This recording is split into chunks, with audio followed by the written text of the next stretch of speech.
Hi students, my name is Rosalia Malundilange and I'm taking you through quantitative method 1. This presentation is based on your May examination. My contact detail is as seen on the screen. If you need to call me for any queries regarding your subject. Firstly, we are going to look at linear equations. We know what is an equation. Anything that has an equality sign is an equation, and it always indicates that whatever is on the right is equals to what is on the left. Okay, you always have one unknown variable that can be called either x, y, n, or whatever that is used to represent that x variable, and then you'll have constants and also the coefficients. Coefficients are numbers in front of the variables. Okay, that is the standard form of a linear equations. For example, we look at the examples on the screen. We have 10 plus 2x equals to 20, and then we want you, for that question they want you to solve for x. So what is the value of x, so that you multiply it by 2 and then you add 10 will give you 20. We don't want you to guess numbers here. We want you to solve, and you always get marks based on your workings. We have 10 plus 2x equals to 20. You collect like terms. 2x is equals to 20 minus 10. 10 goes on the other side, becomes a negative. Then we have 2x is equals to 10. Then we divide by 2. We divide by 2 so that that cancels and x stands on its own. Then we find that x is equals to 5. 5 multiplied by 2 is 10. 10 plus 10 is 20. So you can see that that is correct. Okay, and then we move on to the second one. The second one is we have 6. 2x plus 2 equals to 10x plus 2. Okay, first you open up this bracket. You have 12x plus 12 equals to 10x plus 2. We collect like terms. 12x minus 10x equals to 2 minus then that one, when it goes on the other side, it becomes a negative. Then 2 minus 12 is equals to minus 10. Then 12 minus 10 is 2x. Then we divide by 2. We divide by 2. Then the value of our x is what? The value of our x is minus 5. Okay? And then the last one. Some people will panic just looking at that. It's not difficult. It's just the same as the other one, just that they have denominators. So what you need to do is just to get rid of the denominators. Okay? The easiest way of getting rid of the denominator is you say 5, which is this denominator there, and then 2, which is that denominator there. You multiply it with the first fraction. Then you divide by 2, and then you do the same on the other side. You have 5, you have 2, and then x minus 4, and then you divide by the division can end there, or anyway is fine, by 5. Okay, now what did you do now? We are going to cancel that and that, cancel that and that. Then you will see that you are remained with 5x plus 3, which is equals to 2x minus 4. Okay, no longer you don't have a complicated situation anymore. This will give you 5x plus 15 equals to 2x minus 8. Collect like terms. 5x minus 2x is equals to negative 8 minus 15. Negative 8 minus 15 will give us negative 23. And then this is 3x, isn't it? 5 minus 2x is 3x. Then you divide by 3. You divide by 3. X is equals to minus 23 over 3. Don't put it into decimals, because that will give you a long decimal. And it's not good to round off when you are working, when you are dealing with linear equations, because when you come to substitution you won't get your exact answer. Okay, practice more on those. Then we quickly move on to measure of central tendency and dispersion. Okay, you are given that the following are the scores obtained by 9 IUM students, and they are listed below. That is an ungrouped data set because the elements are not grouped in any way. When we talk about grouped data, this is when you are having elements that are brought together. For example, they would say all numbers between 10 to 20 should be in this group, 21 to 31 in this group. Then you count them, there are 5, there are 6, that is grouped. But what we have on the screen right now is ungrouped. Okay, what do they want us to do with those numbers? They want us to calculate the variance, standard deviation, mean deviation, and the interquartile range. For you to find the variance, the first step is for you to find the mean. You know how to find the mean? You sum up everything from the first number to the 9th number, and then you add it together and you divide by 9, and that will give us 60. Now with that 60, in step 2, you have to subtract it from each and every score. Okay? You subtract it from each and every score, and that will give you the results in step 2. There you got 68 minus 60 is 8, 70 minus 60 is 10, and you go up to the end. In step 3, you have to square all the answers that you got in 2. Why are we doing all that? Because it says variance is the summation of all the elements or scores minus the mean, and then you square everything, you divide by n minus 1. Now you square all the answers, raises to the power of 2. Now most of you do mistakes when it comes to negative number squared. When you square a negative number, it becomes positive. So always put your negative numbers in brackets. Okay? Then when you sum them up, you get 1834.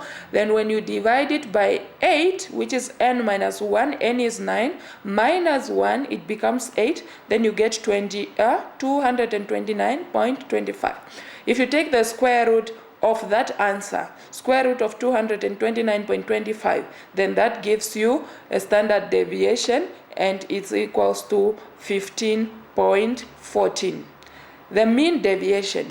Mean deviation says it's not the same as the formula for standard deviation. You can see, yes, there's a summation, but what follows is not a bracket, but is what we call modulus or absolute, and then you divide by n. Now, whatever becomes in this modulus, you'll call them sticks. It's not brackets.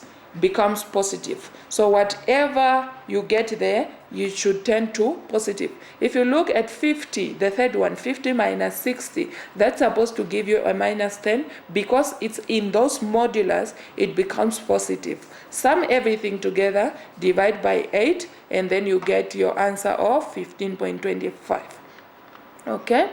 Then we move on to quartiles. Okay? Now, when it comes to quartiles, first of all, you have to find the positions of the quartile as seen on the screen. Okay? It says n plus 1 divided by 4. N is what? N is the total number of items in the data set, and that is equals to 9. 9 plus 1 will give you 10. 10 divided by 4 will give you 2.5. And then for quartile 3 is 3. N plus 1 divide by 4. And that will give you 7.5. Now it means that your quartile 1 value is at 2.5. Now at 2.5, there's no number, but the numbers that put 2.5 in between is 44 and 45. 2.5 is in between 2 and 3, isn't it? Now you take those two values, 44 plus 45, you divide them by 2, and that is your quartile value. And then you go to 7.5. 7.5 is between 7 and 8. The two numbers at 7 and 8 is 70 and 75. Add them together, divide by 2, and that is your quartile 3. Your interquartile range is just the difference between quartile 3 and quartile 1. So you have 72.5 minus 44.5, and that gives you 28. Okay, then we quickly move on to grouped data. How do we calculate the mean, the median, and the mode for a grouped data set? Okay, now the things you did in the first example was ungrouped. Now this one is grouped. The way we calculate the mean, the median, and the mode is not the same as we just did. Okay, for the mean of the grouped data, the formula is, you know, mean is represented by x bar in mathematics, isn't it? Then we divide by n. This n is the same as the summation of f, which is the frequency. Now, what is this x? The x is the midpoints. Midpoints. How do we find the midpoints? We take the lower limit or the bound, we add it to the upper bound, and then the sum that you get, you divide it by 2. For example, the first one, 10 minus 12 is 22. Divide by 2, 11. 13 minus 15 is 28. Divide by 2, 14. 16 plus 18. Okay? And then you continue like that. You add it together, divide by 2. And after that, you have to multiply the frequencies with the midpoint. 4 multiplied by 11, 44. 11 multiplied by, not multiply, 4 plus 11, sorry, 4 multiplied by 11 is 44. 12 multiplied by 14 is 168. 20 multiplied by 14 is 340. And then the last one, 14 multiplied by 20 is 280. Okay? And then at the end of the day, you have to sum them up, and then you divide by the total number of frequencies, which is n, which is 50, and then you get 16.64, and that is your mean. And then for the median, the formula is as seen on the screen. We have Lm, which is the lower limit of the modal class. We have n, which is the sum of the frequencies. We have big F, which is the cumulative frequency of the class before the median class. And then we have Fm, this is the frequency of the modal class. And then we have a I, that is the class width. Okay? Now, how do you know which one is your median class? As you see, I've put them into steps for you. Step 1, you have to construct a cumulative frequency distribution. Okay? The table is always given with 2 columns, the classes, the class intervals, and the frequency. Now, for you to get the median, you have to add another column for cumulative frequency. Okay? I hope you know how to find the cumulative frequency. What you do is, the first one remains as it is. As you are adding 0 to it, it doesn't change anything. It still remains 8. But when you take 14, you add 4, then it will give you 22. 12 plus 14 plus 8 will give you 34. But the easiest way of looking at it is, you'd say 8 in the cumulative, you add 14, down 8 in the frequencies, you get 22. 22 plus 12, you get 34. 34 plus 9, you get 43. 43 plus 7, it gives you 50. And the last number in the cumulative column should always be equals to the total number of frequencies, which is n. Okay? Now, let's find the median of this example. Okay? For you to get the median class, you have to say n divided by 2 to get the median class, or the position of the median. N is 50, we divide by 2 equals to 25.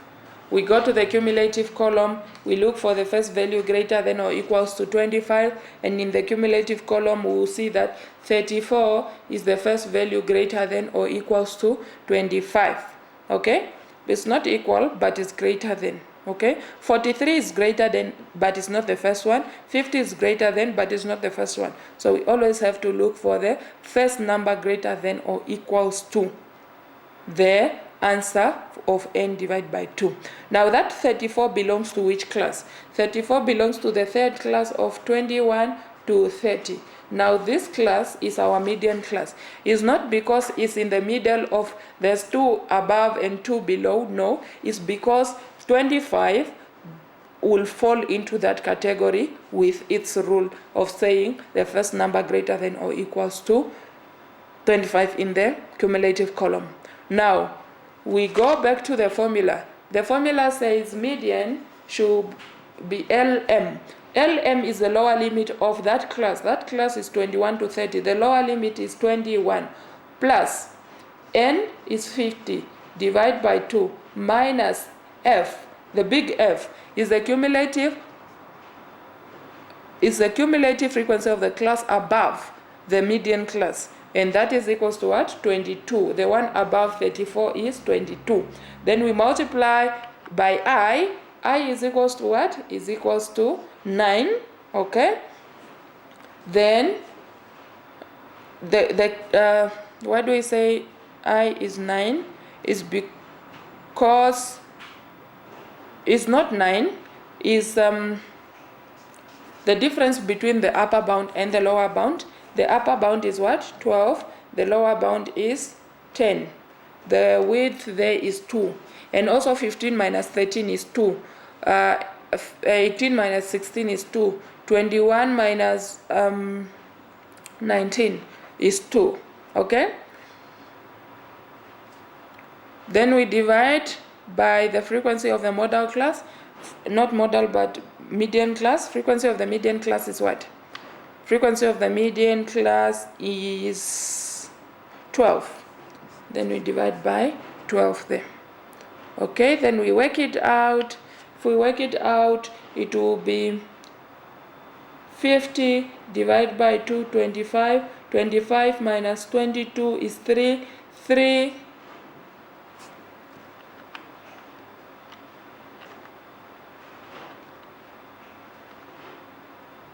Okay.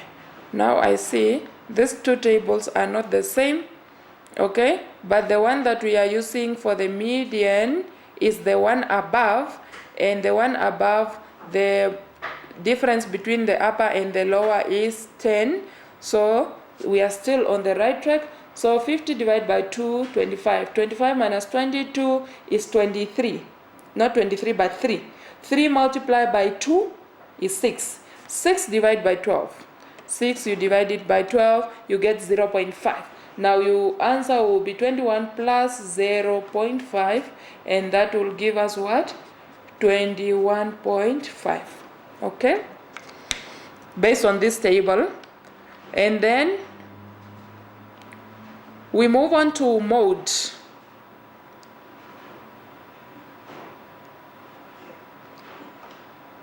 Okay. For this example that we just finished is based on, it will be based on the, on which table? On which table? These two tables are not the same. It will be based on this table, which is on the screen, okay? That is where we get 24. But the width there, the width that we used was on the screen of the mean, which is not 2, but is 9, is 10 minus 1. 20 minus 11, 30 minus, and it is 9. So we have to multiply 3 by 9, and that will give us 27. 27 we divide it by 12, it give you 2.25. Then 2.25 plus 21 will give us 23.25. Okay. Then we move on to the mode. And on the mode, we are still going to use this table, but not that table, okay? Where the mode will be LMO, which is the lower limit of the modal class, plus that is D1, or you can call it triangle 1. It's just the difference between the frequency of the modal class minus the frequency of the class above, and then D2, or triangle 2, will be the frequency of the modal class minus the frequency of the class below, okay?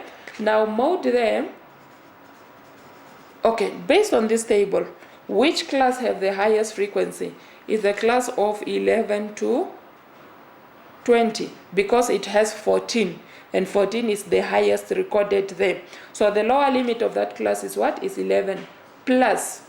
Then we go to the formula, it says D1 or triangle 1, which is the frequency of the modal class. Frequency of the modal class is 14, minus the frequency above is 8.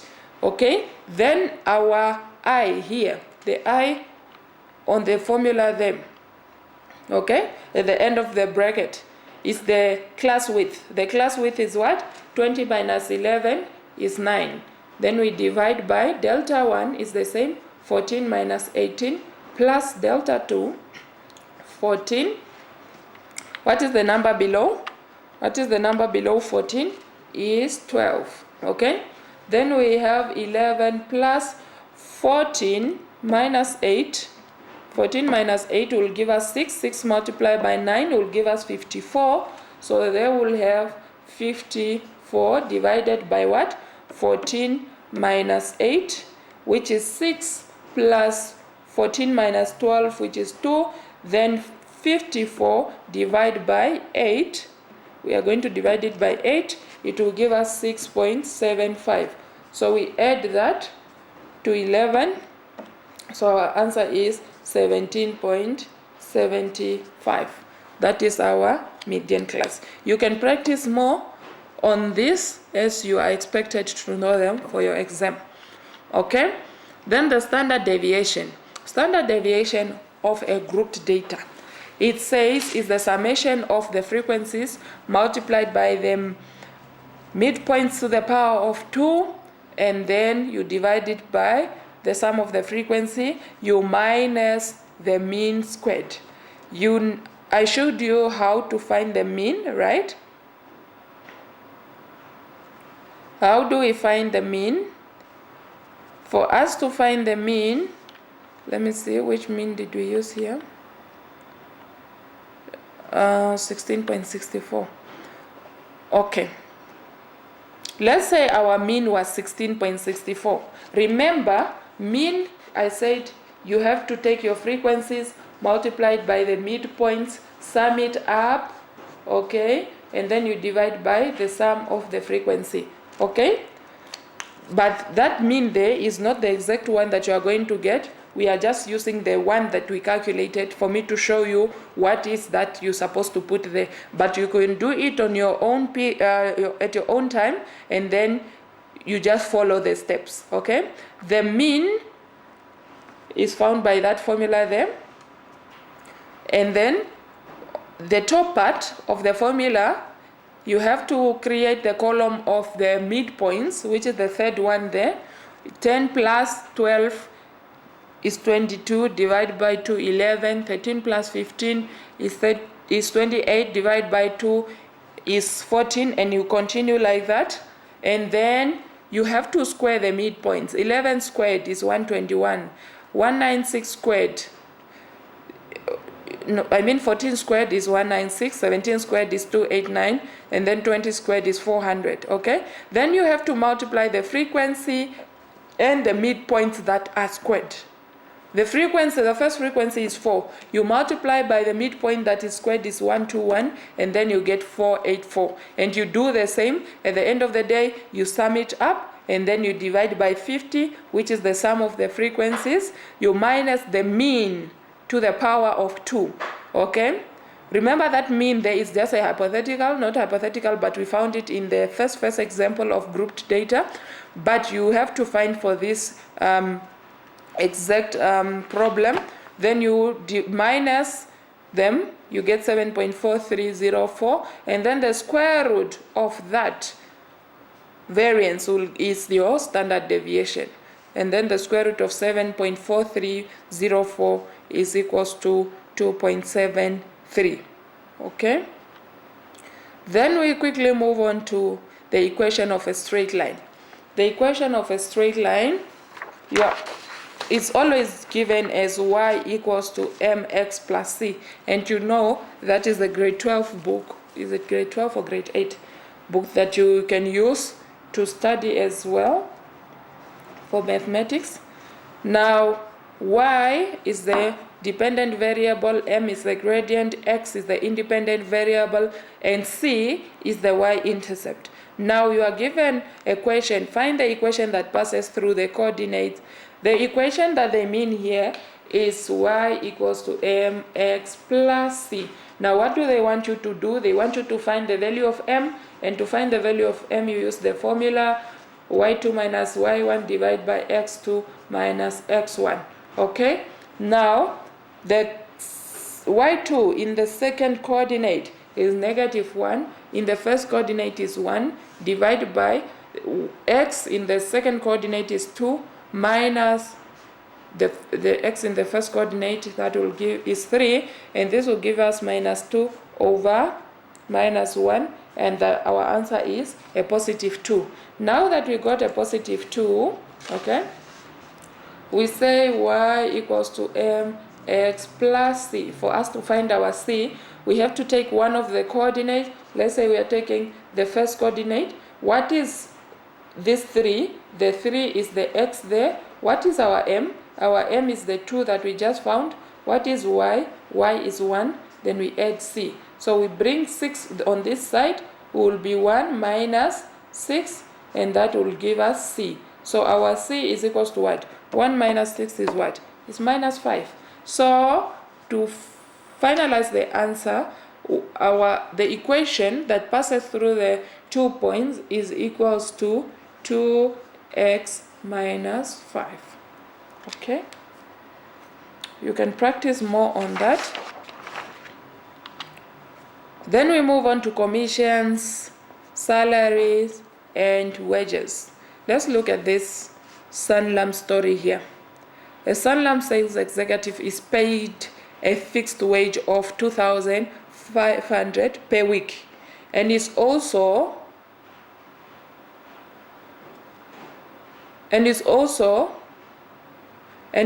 a commission based on sales. Commission is paid at 10% on all insurance sold up to a value of 4,000 per week. Insurance sold between 4,000 and 6,000 attracts 12.5% commission. If the value of the insurance sold exceeds 6,000 in a week, he is paid commission of 15%. His total sales for 4 weeks are shown in the table. Okay, his total sales for 4 weeks is shown in the table. All right. Now it says week 1 to 4, and then the sales 1 up to the 4th one. Calculate his commission and in 4 weeks. Okay, if you see on the screen, 10% is on all insurances sold to a value of 4,000. How many of those ones are up to 4,000 and below? Is only one, which is the 3,000. So 10% of that 3,000, 10% is 10 over 100, isn't it? So it's 10 divided by 100, then you multiply by 3,000, and that gives you 300. He has a commission of 300 there. Okay, and then